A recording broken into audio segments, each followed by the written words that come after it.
আসসালামু আলাইকুম গাইজ, আরও একটি নতুন ভিডিওতে আপনাদের স্বাগতম। আজকের এই ভিডিওটি আমি ধারণ করেছি আমার গোপ্রো ক্যামেরাতে। হ্যামলেটের সাইকেলের উপর পুরো যাত্রাটি ধারণ করছি। আজ আমি আপনাদের নিয়ে যাব বাংলাদেশের একটি নয়াবেড়িয়াম অঞ্চলে, বান্দরবনের নাইক্ষ্যংছড়িতে।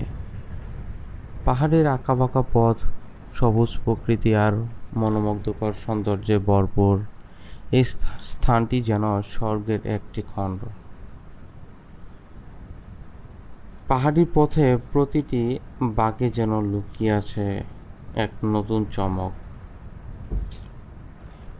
বামে দিকে গভীর সবুজ উপত্যকা আর ডানে উঁচু উঁচু পাহাড়ের সারি।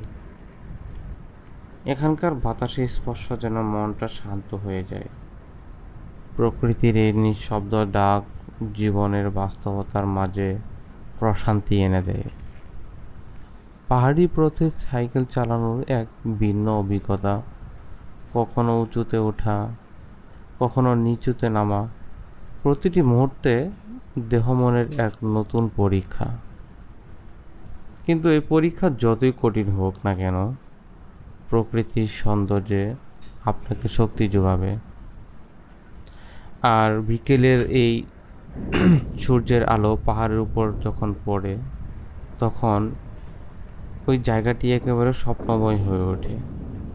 সূর্যের আলো পাহাড়ের কোণে কোণে এমনভাবে ছড়িয়ে পড়ে যেন প্রকৃতি নিজেই এক ক্যানভাসে আঁকা। নাইক্ষ্যংছড়ির এই ভ্রমণ আমার কাছে শুধু একটি যাত্রাই নয়, এটি ছিল প্রকৃতির সাথে একান্ত সময় কাটানোর সুযোগ।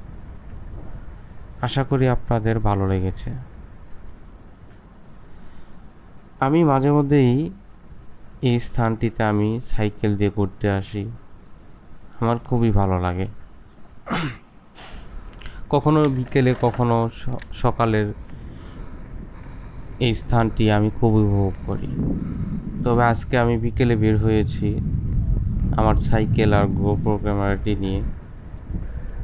তো চলার পথে পথে আপনাদের এই স্থানটি ঘুরে ঘুরে দেখানোর চেষ্টা করলাম। আপনাদের কেমন লাগলো এই ভ্রমণ, নিচে কমেন্টে জানাতে বলবেন। যদি ভালো লাগে তাহলে লাইক, শেয়ার এবং সাবস্ক্রাইব করতে ভুলবেন না। এতক্ষণ আমার এই ভিডিওটি দেখার জন্য আপনাদের সবাইকে ধন্যবাদ। দেখা হবে পরবর্তী ভিডিওতে।